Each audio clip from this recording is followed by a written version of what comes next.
Good afternoon, and thank you all for taking the time out to listen to me. My name is Loretta Williams, and I will be speaking with you brief about why euthanasia should not be legal. I'm going to share a little story with you, then I'll give you some details about my story and why this should not be legalized.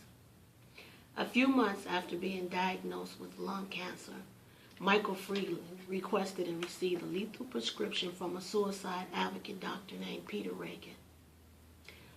Once Michael outlived his 6-month limit, Dr. Reagan offered to refill the prescription, pretty much aiding him in his attempt to end his life.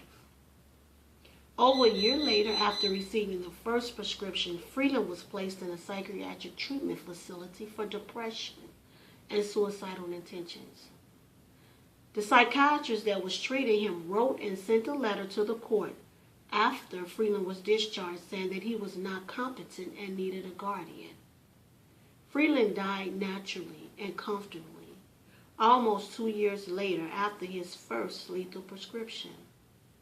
Before he died, he signed an authorization releasing his medical records for public review.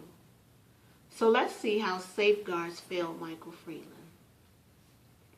First, Freeland was given an incorrect prognosis. He was not within 6 months of dying. The prescribing doctor offered a lethal prescription to a depressed patient. And last, after courts determined that Freeland was not competent and needed a guardian, he was still allowed to keep his lethal prescription. But his 32 guns and ammunition were removed from his home before he was allowed to return.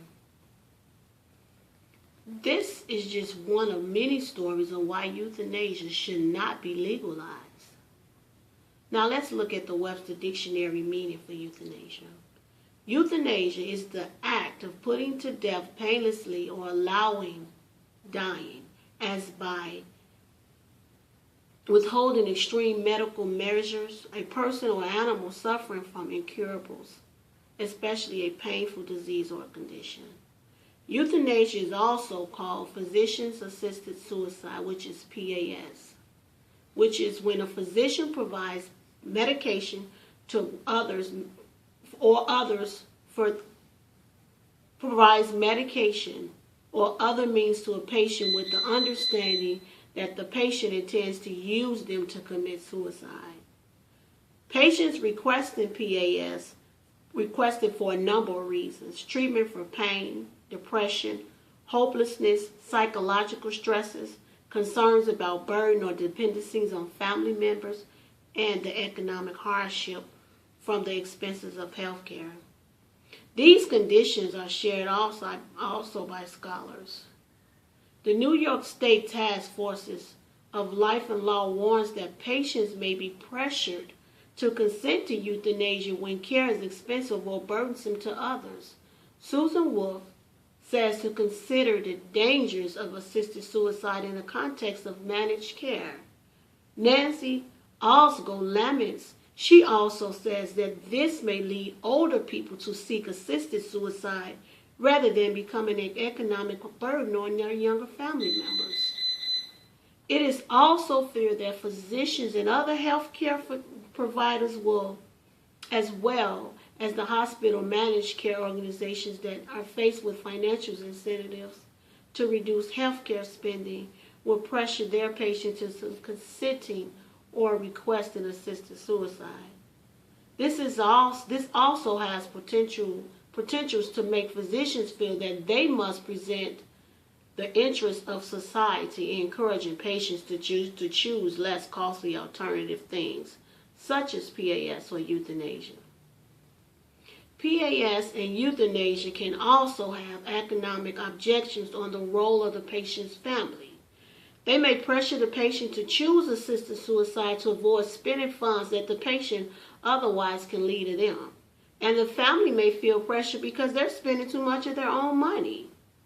This is also a contradiction to the Hippocratic oath that doctors and healthcare professionals state when they swear to protect patients with protect them honestly. Who does this oath really apply to? people may say one whom have enough money to pay for their health care expenses, and the ones that doctor or healthcare professionals choose to keep alive. Last, the Bible states that we are made in the image of God. This is Genesis chapter 1, verse 26. And it is the Lord God who gives us life. This is Job 33, verse 4. And whom has numbered our days. This means that God is the sovereign Lord who determines the day we die. Therefore, we are not to usurp God's authority. And euthanasia, as well as PAS, is doing just that. Euthanasia and PAS is not in the will of God for human race. So therefore, anything that's not in God's will should not be.